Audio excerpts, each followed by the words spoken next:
చదివ రెక్కల గుర్రాలుంటాయని నమ్మడానికి ఎంత బాగుందో.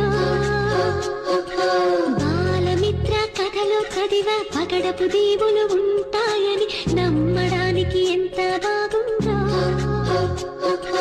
నా కోసం రెక్కల గుర్రం ఎక్కి వస్తావని పగడపు దీనికి నువ్వే